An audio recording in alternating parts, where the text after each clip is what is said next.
attention. It really helps her feel better. Hello, everybody. Here at the hub, myself, with these gentlemen, Mr. John, Mr. Dane, and Lei. You ready for your moment of fame? Debut on camera. So we're here at the hub. We just finished up our daily handout. Community supplies that were distributed, and we were going to talk a little bit about what's going on here with the volcano, which I can give you my little segment. Is lava coming out of the ground? No, nothing's changed as far as that goes. All right, we're done. So, we'll be going into more detail of the signals, of course, and whatever else you guys can contribute. Okay. But do we want to start with Lei? Lei, do you want to start off with introduce what it is that you're doing to those of us who are watching here? A lot of you've already seen it. It's the people's timeline of the eruption, which is not like the USGS timeline, which has all of the scientific stuff on it, but this one is made with all of the human events, or at least reminders of those. And the purpose of it is as a healing tool for the community. So everybody should be able to go there and they'll see little reminders all the way through of things that happen, and it might trigger your own memories or your own experiences. And that's the whole point of it, is that everybody can, through the whole eruption, everybody has just pushed everything down inside because we just had so much else going on. But now that things are settling down a little bit, it's okay to be able to take all of that and bring it back up and deal with it. And this is little reminders so that you can look at it, you can put in your own experiences, you can, if you want to put it online and you feel comfortable with that, you can put your experiences there with the timeline. If you don't, if you'd rather do it personally, that's fine too. You can copy it off, you can write on it, you can do whatever you want, whatever you need to heal. But that's the whole point of the timeline, is that the community can see what was going on, organize it a little bit in their heads, and deal with whatever they need to. And they can find it on Hawaii Tracker. They can find it on also through Facebook on Devonshire Books. You might be able to find it other places, but it's the easiest one is Hawaii Tracker. Yeah, and I just shared it myself just a few minutes ago. So look for me today. I think I just saw it on Hawaii Tracker. It's probably, at least on my feed, it's at the top. It probably doesn't mean anything for anyone else. What listed on my Facebook, right? But it was on top of mine today, so that was encouraging to me. It's not too hard to find. If you have Hawaii Tracker as a group, and you go to the Hawaii Tracker page, and then at the top there's a search bar, and you just look up either timeline or you look up Lei Mohr, and you'll find it either way. Yeah. Or people's timeline. Yeah. And I've tagged you in this video so people can actually click on you and go to the post that way as well. Okay. Have extra trouble finding it. Great. So that was awesome. Yeah, if you guys have anything to contribute, that'd be awesome. I read it myself. Thought it was awesome. To kind of, it's like you said, relive. Day by day, a little snippets. Some little prompts to help us remember what we were feeling and how overwhelming it all was, I suppose. It was. That's a lot of why we didn't deal with it, is it was just so overwhelming. There was so much to happen in a short time, it's hard to even keep it straight, right? We've had to do a lot of that ourselves, just going back and checking, dates and times and the sequence of things, just because now that we have a little bit of time, at least I am, succumbing to the failures of memory a little bit, and it kind of starts to blend together a little bit, so thank you. No problem. Anything else you'd like to add? I just wanted to, I know people have asked me questions about it, and I just wanted to make sure that everybody knows it's a tool for everyone. Awesome. Thanks so much, Lei. Thank you. All right. So let's turn to John now. And John can offer... Tough act to follow. Thanks, Lei. All right, thank you, Lei. The timeline's great. Everybody should check it out. It just... reading through it's like, oh yeah, I remember that. So it's really, really cool to have all that detail and associate it with what people were experiencing, all these stories from around the community. So it's really great. Check it out. All right. And then we're going into data now. All right. So It's coming up. what do you want me to show first? I'll let you direct us here. Well, we got earthquakes out, Let's so do we earthquakes start first. with the earthquakes. All right. I'll let you talk us through it. Oh, okay. I'll do pointer. Oh, he's got the pointer. pointer, We have yeah. a weed whacker string as This a is pointer. This is fancy. So you can see there's only been a handful of quakes, a few at the summit. One a few hours ago was on the south flank over here, and a couple over on Mauna Loa. Also one or two of the deep Pahala quakes. So those are the areas we're getting used to seeing them. And not too much change, you know. Over the weekend we had a slightly stronger quake south of Pu'uo'o on the south flank that people felt as far away as Hilo, but it doesn't seem to have affected much about the state of the volcano, or didn't leave any marks on our tilt or other lines of evidence after that. So, but still the south flank slipping south. The aftershocks, they call them, in the 6.9. And actually, maybe we should do more explanation. Why do we keep seeing quakes at the summit? What are those about, Phil? Do you want to talk about that? What are most of them probably associated with? They're all really small. Yeah, they are really small, and honestly, I don't really know exactly Right. in detail what's going on Yeah, exactly there. that's You know? I was just kind of curious. We haven't talked much about it. I think if we look at the GPS, there is like a hint of like a continuing deflationary trend up there, which just kind of leads me to believe it's still basically settling. Settling, Right? That yeah. is, you know, nothing has really changed apart from everything is super cracked, and it shook a whole bunch, and now it has a chance to kind of settle a little more slowly than the original shaking. That's kind of, yeah. you know, my best guess without having looked at any of these earthquakes individually to see what Right. solutions actually were, you know. But Okay. what is it? Four in the last 24 hours or so. So Yeah. That's slightly below average. And they're, That's pretty low. yeah, and they're all like, you know, And basically all of them magnitude range. that have been at Holy Mau Mau have been in that small, less than 2.5 range, around 2.5 since the pause. The bigger Right. ones that we've had have been South Flank and then some up on the north side that were Right. unrelated completely, but the South Flank ones, those were related to the 6.9, and we had a 3.8. When was that, on Saturday? Saturday. Yeah, Saturday. And that 3.8 was the biggest South Flank quake since the 4.4 just a few days after the pause. So Right. that was one of the notable things about it. Gotcha.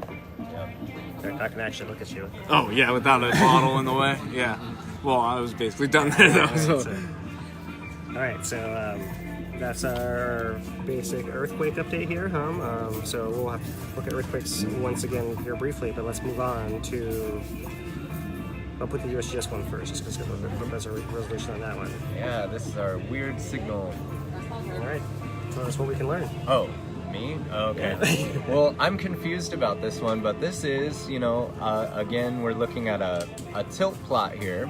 So it's measuring, changes in the angle of the mountain, and we have this weird spike in there, and you can kind of see it's in multiple components, maybe like a couple spikes all right around the same time. And this is like between 10 o'clock and midnight, sometime in that time frame. 8 o'clock, I think. 8 o'clock and okay, around 8 to 8. 10. Okay, between 8 to 10. And so that was just a little weird because looking on the seismograph, I couldn't figure out what quake would have caused that. Usually we often will see a spike when there's been a local quake somewhere. And then so Phil started... Like the ones we saw earlier. Yeah, like this one is from that 3.8 on Saturday. So it'll leave a spike on our tilt. And this one doesn't seem to have changed what was happening anyway. That's the tilt at the summit. It was very small changes, always check the scale, but it came down a little bit and was on its way back up. Neither of these things seem to really change the trends of what was going on. But that's something I'm used to seeing. This was a little different, and I couldn't figure out. Phil had probably the best explanation so far. I'll just steal his thunder and say that these might be associated with the big quakes in off of the coast of Vancouver Island, British Columbia. So there was 6.6 A 6.8? Here we go. Yeah, here we are. So 3 quakes along a transform fault off the west coast of North America off Vancouver Island. And those are pretty sizable, so that gives us what we call a teleseism. And so it's a long distance earthquake, and it was not obvious to me looking at any of the seismograms here, but that is the right time frame that could be associated with the spike we saw in tilt. So it's just kind of amazing. All the way across the ocean, a quake of that size has enough energy to affect the instruments recording things here locally in Hawaii. It's kind of amazing. Yeah, 3 times in a row. 3 times in a row, In right? a half hour. Yeah. Right, pretty wild. And those aren't the first tilt spikes we've seen from quakes outside of Hawaii. We had one, what was it, the Fiji quake? That's right. Fiji quake, where we also saw the tilt spike propagate about 20 minutes afterwards. That's about the same type of time delay we're working with here. Yeah, that's about right. Yeah. I think there was another West Coast one, maybe. I may be misremembering that, confusing that with some other time. But in any case, that's our culprit right there, we believe. Yeah. So it actually originated something like 7:40 p.m. Hawaii time. So prior after first waves around 8 o'clock or so, more or less. Depends on exactly which parts of the signal we saw, but most likely the ground moves the most during surface waves. So that's the one kind of correlating most likely, surface waves arriving something like 20 minutes after the earthquake. Okay. So, all right, we'll go back to the, here, let's switch to the Hawaii Tracker Tilt page. You want to keep taking us through? Well, first of all, we're missing the kahuna, I can say that. Oh, yep. That one is not online right now. Hopefully it'll be back. Yeah, and you can see there's a little data gap as well on the SMC tilt signal right there. So. Yeah. Don't know why. That might be the rain. Yeah, I think weather it was rain. knocking things off of time. So Turbulent weather. Yeah, weather. Yeah, for sure. weather. But here's what's been happening. So the SMC summer camp, this is kind of representing our summit tilt. And see, this is that slight deflation that was going on. Then this was a while back, we had that 3-point and this little step down. And then for about a week, it looked like it was slightly coming up, but even USGS warned that they've been having rain, so that might be partly rain. And so the kind of information was we suspected it was actually still tilting down. And then kind of got over the hump and came down quite a bit. It's coming back up. But in the grand scheme of things, we're talking about maybe 2 microradians change. So it's hard to say if it's trending up or trending down, but based on what it's done over the past month, it's probably still slightly deflating overall, but that'll be more clear as days go on, if it's coming up or down. Yeah. One thing to note about that little gap is right before that gap occurred, Glenwood got about 2 to 3 inches of rain in an hour or 2. Oh, okay. So when all these things started going offline and started getting skewed, it kind of made sense in that with that amount of rain that fast, you kind of expect, especially with the ground already saturated from the week of rain that it got previous, it was kind of like the straw that broke the camel's back, and then started getting a little on the crazy side with spikes and drops, and tilt got a little volatile there for a little while. Too wet. Yeah, that was my thoughts on it. That makes sense. Well, let's keep it moving here. Yep. There's Escape Road that's headed down towards the upper part of the rift, and not much change to really interpret. We don't need to linger on it, but there's that spike from our teleseism, so you see a lot of instruments picked it up, and when multiple ones pick it up, we know it's something happened that's real. Here's Pu'uo'o, and there's that steady inflation over the past month. Kind of crested, almost looked like it's coming down, and now we've lost the data for several hours. But it looked like it was starting on its way back up. I would expect to see that it's going to continue inflating when we get our data back. I agree. We'll see. Yeah, I think this little hump where it starts to accelerate a little bit, that's starting to coincide with rain. And when it comes down to in here, I'm like, okay, that's a little after the rain. Now, as you're saying, when we get the data back, I bet it's a slight inflationary trend again. Yeah, that's what you're saying. Just if I can reward it, it's like the trend hasn't really changed. Not too much. Where it deviates from the marker is like possibly the rainbow. Yep. Yeah. Right? Yep. And otherwise, it's kind of there's no evidence of any change otherwise. So we'll have to wait to see what the data shows when we get more of it. and this is the one that is below Pu'uo'o, and for this is a month plot. Not notable plane. It inflated slightly more than a month ago, but you can't really see much change on the tilt since then. It almost looks like something has started to change in the past few days, but it's not giving us an indication of a real trend going on there. But you can see the change in inflection of these lines. Something might be changing, but it's not really giving us much data right now. All right, so, okay, and that's it, so. Yep. Dallas has got a question. Can you explain why we keep seeing inflation in Little Rift/Pu'uo'o? So, Explain it. just basically can restate what we've been. Yeah. Restate the explanation of what might be happening. Well, the indication these signs taken together is that it appears that there's still some deflation at the summit and the inflation in the rift. So the thing to draw from that is that we might have some magma is still leaving the summit and transporting into the rift. It's just a unique situation where the rift started inflating before we saw anything distinct about the summit. But that's kind of the idea, is magma in the East Rift. Yeah, so I mean, it's always in there, right? So it's inflation, it's moving in there, right? So the question I still have, to kind of bring back is, can we pressurize it enough to actually come out of the ground? And that's the real kind of unknown, I think, still, right? Like, we don't know like how much it's going to pressurize, if it's going to keep coming up, if it's going to be enough to use the cracks that are already there, or if it's like a symptom of, I keep coming back to the south flank still sliding. I have to keep repeating myself as far as that goes, but we keep seeing earthquakes. I was talking to someone today, and they're asking, should we expect another big earthquake? Maybe that's a useful question to relay. And I was saying that what we seem to be seeing is a pattern of fairly consistent south flank earthquakes, like fairly consistent. A good the thing is basically still moving. Right. It's not locked up. It's not like it's it's kind of just shaking, sliding very slightly, very slowly, and kind of catching it away. And that means that so I think we had agreed, at least her and I, and you guys can add on whatever you believe, that the actual first push was magma pressure, right? Magma pressure actually pushed the crack, the south flank open initially, but since then maybe it hasn't really stopped, right? And the difference from then to now is that the magma was still pushing its way through, and now the magma is not pushing its way through. The flank doesn't seem to be stopping moving. You see what I mean? So if it moves and it creates space, and magma is going to go in there, right? And it can kind of keep moving, and magma can keep going in there, and that can kind of happen as long as it moves to create enough space that it can't pressurize. And that's really the race, right? Like at some point, it's inevitable. It's going to get stuck, right? Just like happened before the 75 earthquake, 7.7, just like happened before this year, right? And something's going to force it to kind of be pushed out of the way.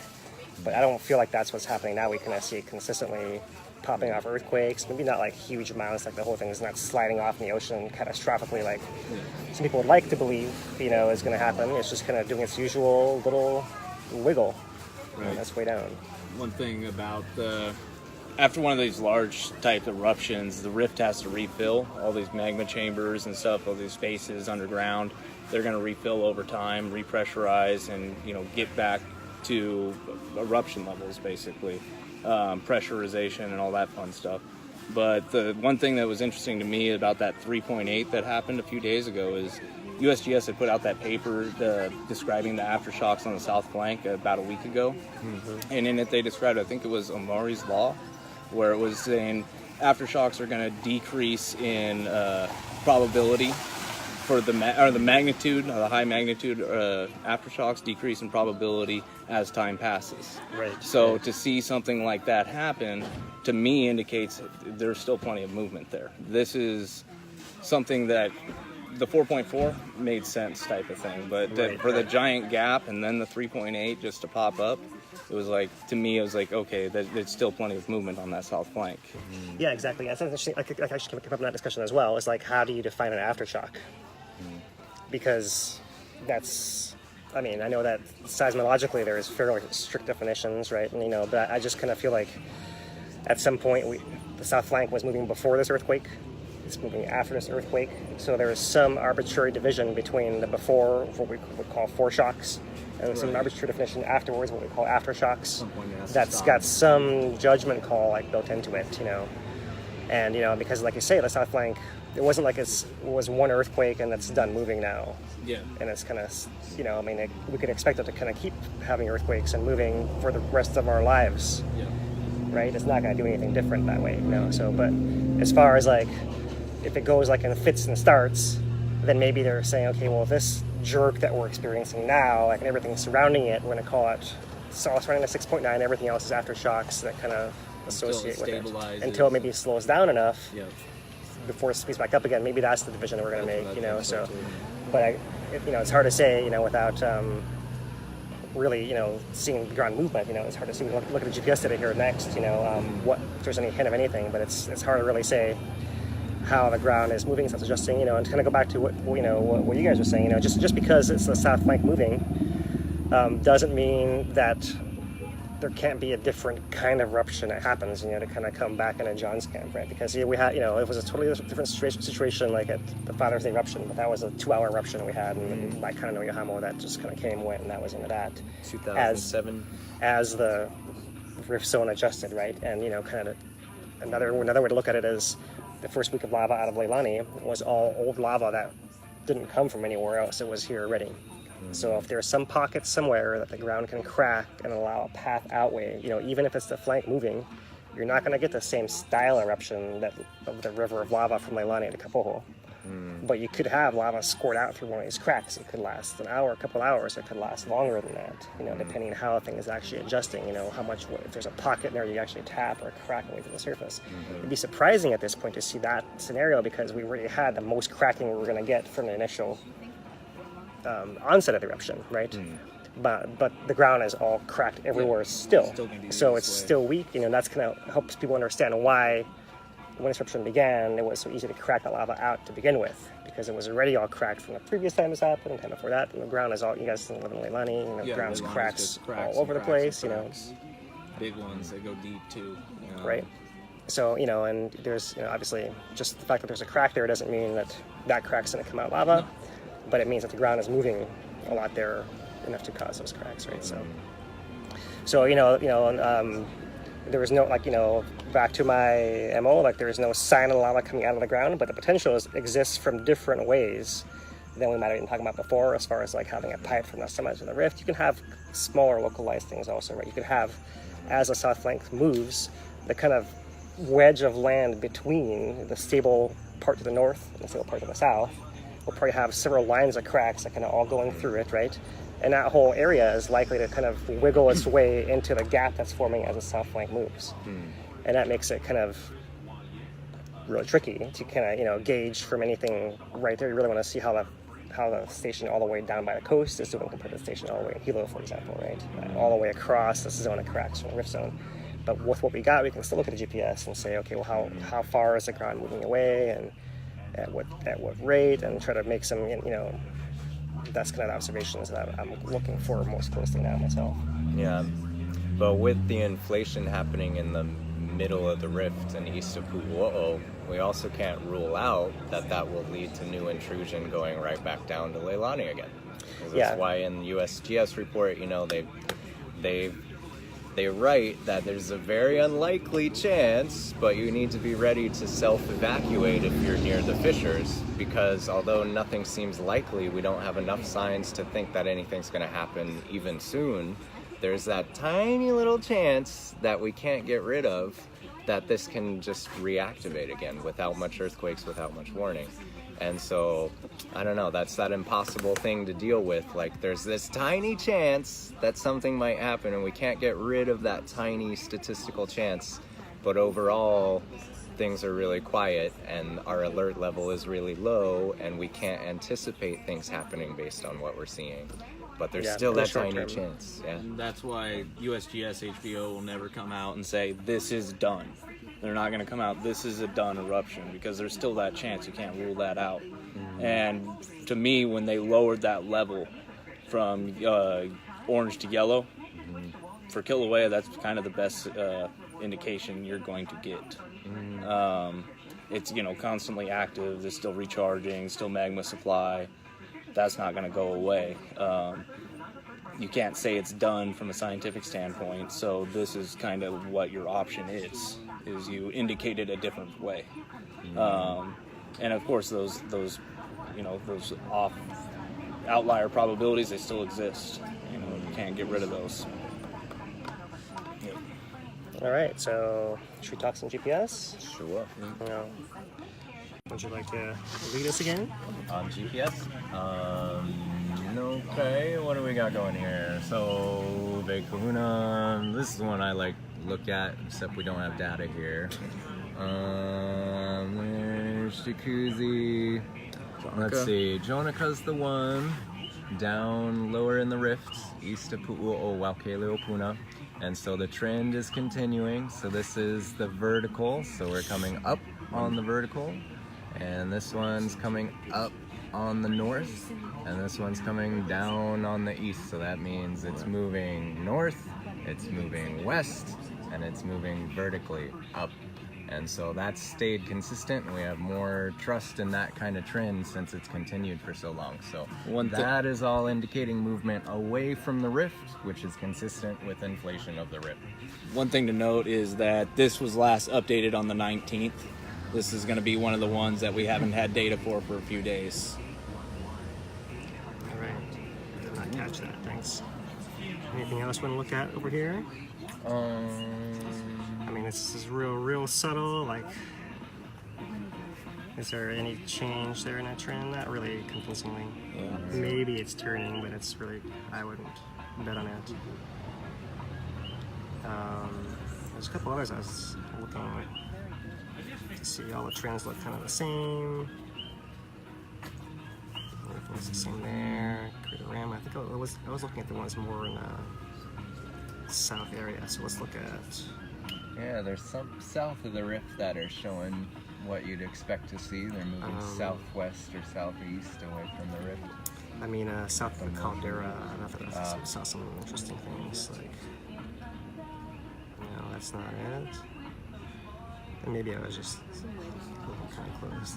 There was an interesting little wiggle. It's not convincing of any change in that scale, but like, it's interesting. Interesting wiggle there. These are Mauna Loas, I believe. Point. Kīlauea. Just maybe getting noisier, hard to tell. What's the scale? Small, the scale is small on this one, yeah. Strip road. Yeah, the scales are really small on these, that's why they're so volatile. Yeah. It's hard to really tell, you know, I mean, this one's obvious, right? But some of these, even like you see so much scatter, it's hard to really, you know, we don't see any significant change that would lead us to call anything at this point, basically. So, You want to look at the 3 days? maybe the lesson is there's not a lot to learn from this, Yeah. basically, to kind of stay with our program here. Maybe until the plots update at least, right? Yeah. So there is a new 3-day GPS plot up on Hawaii Tracker. There's a lot of GPS There's a plots. lot of these up here, yeah. But, so we won't go through all of them, but let's just look at the beginning here. So there's a map of the stations. And here is a series from Jacuzzi by Pu'u'o. And I mean, the first thing I notice anyways, is there's a huge scatter in the data, right? You look at the range of this thing. You're looking at, even on a scale that's saying 20 millimeters, 40 millimeters, you can probably say maybe from 30 to minus, or something like that. There's a huge amount of range of just daily noise, maybe, right? And that just comes with the GPS. This can only be so accurate. You can refine it by, triangulations off of other stations and all kinds of, calculations, but it's only as strong as the GPS and of itself. Well, those are millimeters, yeah? So millimeters are really small, and we look for changes of about 1.5 centimeters. The other scale on the other ones is centimeters. So to translate that, you guys, we need to see 150 on our scale, right, to believe it's a signal, right? Right. So when we see this kind of, even this little signal right in here, that could just be like a, cycle within the weather of the day, even, right? There's one station that kind of shows some pretty good diurnal patterns. It's neat like that it area. can detect anything at that See that final one. scale, though. I know, right? Right, so, well, that one's at 120. Well, that's just like one spot, right? So sometimes we also had this situation happen, earlier on in eruption where we had like a storm come over top of the GPS area, right? And then they lost signal, and then it increased the all scatter like scattered. through one kind of window of time, right? And they all have this stripe through them, kind of all right in that time, right there, where everything is definitely a lot noisier. So. Maybe we can just scan the scales on the left, and we can tell you guys there's nothing at 150 basically to see. So let's just conclude that segment there. And what else do we have to talk about today, guys? The road to Pohoiki, perhaps? Does anyone have an update on that? I haven't heard anything more. I think they resumed work today on it. I'm not sure though, but they've made good progress. The first days that it was getting plowed, or the first day it got plowed, they made real good progress pushing in. Going to be a few weeks probably before anything is, don't expect to be getting in there next weekend. It's not going to happen. It's going to be a process to get people in first, or get access, and then get residents back in, establish some kind of methodology for getting visitors in, and it's going to be a process. It's not going to be just open the floodgates, next weekend.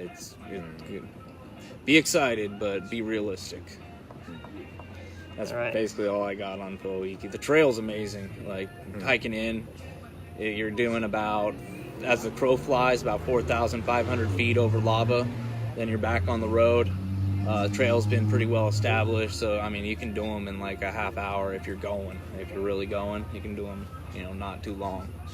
Definitely take water, take food, take all your trash out. There's no trash service down there. Nobody's going to be there's trash cans, but nobody can take them out unless they're hiking the trash out themselves. So that's just one of the things, like Malama Pohoiki, because you kind of have to. Everybody has to do their part down there right now. All right. Pretty exciting. I just think as Puna continues to recover, as there's access to Pohoiki for more people, especially if the road becomes available in the coming whatever kind of time frame, I just think that all around the world there's going to be a huge draw to see the new volcanic beach that was created in this huge event, and so I think the future of Puna is going to be, more visitor flow. People want to see the aftermath of this, and especially Pohoiki is so beautiful, and now in a lot of accounts it's even more beautiful with the brand new black sand beach. So I think that's really something to see. It's going to draw people. So it's a symbol of survival too, right? Right. Yeah. It's all renewed. We have something we didn't have before, and it's extraordinary. We all just witnessed this giant beach be created, and the surf breaks that people are changing. Yeah, but they're still changing. But they're still there. It's like And pretty cool. Yeah, it's still there. The thing that's going to be interesting is what happens this winter when the winter swells come in and start moving all the sand sand. out, because Kaimu, that place, you can move that sand out in a day, and it will a storm will come through, you'll have all sand, no rock. Next day there's no sand left, and it's just a wall where the waves were able to reach up to and scrape all the sand out. So it can move tremendous amounts of sand. Will it change? I have no idea. That's going to be the giant wait and see with Pohoiki, is what does the sand do when the winter swells come. Yeah, it'll be real interesting. Like McKenzie, it had black sand all up in the caves, right? Filled in. Last time I was down there, it looked like half the sand had already gotten taken out. Plenty of rocks poking through now, a little lower. It was like, and there it's so deep outside, the shelf, goes out a little ways before the shelf, but once the sand gets off of there, it's a lot less likely to get back up there. Right. So a lot of these beaches are going to be interesting to see if they stay, if they go, how long they stay, if they change and come back like Kaimu does. There's all kinds of, and the studies, they're just non-existent out there really. We really don't know that much about the depth of the shelves, and we have general ideas about where and how deep, but a lot of mystery out there. Yeah, so change is still happening. It's still creation, still metamorphing down there. The only constant. Yeah. Change. Someone asked about whether the rocks were actually glowing red when they dug them up on the road, and they're not glowing red. They're still steaming. Where? Pohiki Road. Not really. You can, when you're hiking the trail, you'll catch some heat. Like you'll walk across and you'll catch like a little crack with some heat in it. Steam though, it's a lot less. Like compared it to say the delta on the other side of Pohiki, that one is hot. That thing is steams and SO2s and just it's nasty, and I think that'll be hot for a long time. Right. The Pohiki one, I see no issues running a dozer over it at all, and scraping away however much they need to. I don't see issues with that. It's cool enough. Yeah. So we did. I think the most we heard was reports of some tiny glowing in the cracks when they're walking out at night. It's interesting. Didn't see it myself, but it's interesting if it's that hot, which isn't out of the range of possibilities. I'm willing to believe that they saw glow in the cracks under there, but it's pretty amazing. Yeah, I think I've seen glow something like that. Personally, something like 3 months is what I've seen out of Kalapana areas, and it's been more than that now for this flow. Yeah. But that's about. It has to be really hot to glow, obviously, but it'll stay steaming and hot to the touch for a very long time. Years. Yeah, so pretty cool. So, all right, guys, if you guys got anything else to add, now's the time. Otherwise, we'll come back to you guys at the end of the week again. If there's anything else in the interim, we will come to you as well. Yeah. There are still changes happening all the time. There's just not like a huge impact to everybody. They impact some few people like a whole lot, it seems like. The ones who have cracks right in their properties. The cracks are changing and steaming, gas and hotter and moving. Everything is still settling even there, just like at the summit, And like I said, there's still potential of, pathways being opened up from all that South Flank movement. So, people have to be on a higher alert than the rest of us probably. So we are still, involved. On watch.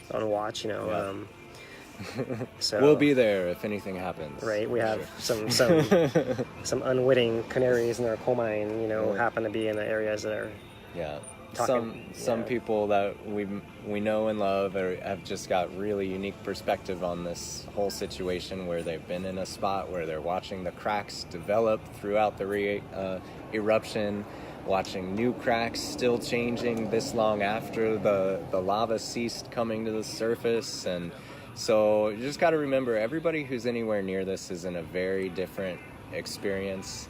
And for some people, the stress and the danger is still really real, because they're in an area where the cracks are in the ground, so... Yeah, it's still steaming and still changing. Still steaming, still changing. People in Leilani who live really near the fissures have all kinds of stresses still, and smelling the gas every few days, So those things hopefully are balancing out, and hopefully we don't see anything more that is more concerning. But just appreciate everybody's got a very different view and has been through a very different experience, even now, even this long after the pause. Yeah, for sure. Something else you want to add there? Not really. Just people are starting to slowly trickle back into Leilani to move back and reclaim their homes and stuff like that, and each place is going to be different. So on one side of the street, it might be only some SO2 damage to the foliage and some slight rust, whereas on the other side of the street they got 6 to 8 inches of tephra and Pele's hair, and gutters are trashed, and so everybody's going to be different, depending on where you are and what happened. And the impacts on people, the way they interpret it, the way they move forward is going to be all different too. So a lot of it's going to be understanding, especially for the tours, people coming in on tours and stuff like that have been getting some ire from residents, because people are coming in, having fun, taking selfies, and they're standing on their property trying to, reclaim their home or examine their destroyed home or whatever, but it just, it's so out of place for the heavy situation that residents still face every day. So that's one of the things, is just don't underestimate the effect it had on people. Yeah, for sure, yeah. One just kind of a footnote, we did hear a revision to the barricade Leilani being pulled down, right? It's actually not the beginning of this next month, like we had heard, but the 20th of November, right? So Huge relief for people in there. so we got a little more time, a few more weeks to kind of figure that situation out. I did hear one story today I wanted to share as kind of a positive thing. I did hear that someone who was in Leilani, insured by HPIA, got paid out finally their policy. And apparently everyone in their area who was with HPIA in particular was paid out. So Well, for those people, Yeah, that's a whole can of worms. And since you opened it, you want to Yeah, Okay. so the thing about that place that got bought out by HIPA is like it had very little damage compared to a lot of other places. several, yeah, from what I hear. Multiple places from what I hear. Got bought out. Some got bought out, but the one that really got bought out, that it kind of made everybody that's part of HIPA, which is like the state-run overseeing of the insurance companies that are within the state. So one company did the payout for damage by Tefra, nothing else, damage via Tefra, and SO2, but that they paid out full and bought them out of the property. So now the other companies are scrambling because they don't know what kind of precedence that sets. I've only heard of the one getting bought out clean like that. The other ones actually, were more damaged and had structural, damage that was more in the traditional sense, like, oh, we can't repair that. Whereas this place was getting them more for not wanting to go back almost. Damages, but not wanting to re-experience that. Right. And that, it really sent a lot of the insurance companies, from what I've heard, scrambling. Because everybody, of course, did, like you said, now they want out too. Right. It established the precedence, and now they're trying to figure out how bound is each company by another company's decision under HIPA. I'm not an insurance guy, that's just, what I've been told about it, and from Right. people that understand, it's just, wow.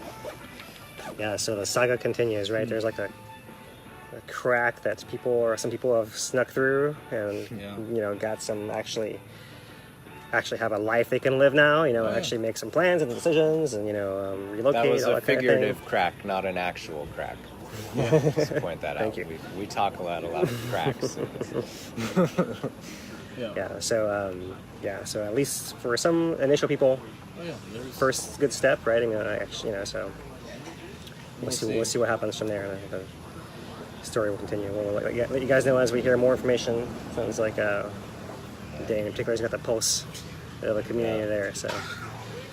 So all right, guys, let's wrap it up. I'm not sure how long I've been going, but we can basically sign off for you guys. All right. Let me see if we can get us all in here in the same. Oh, there we are. Yeah. All right, guys. So stay classy. stay classy.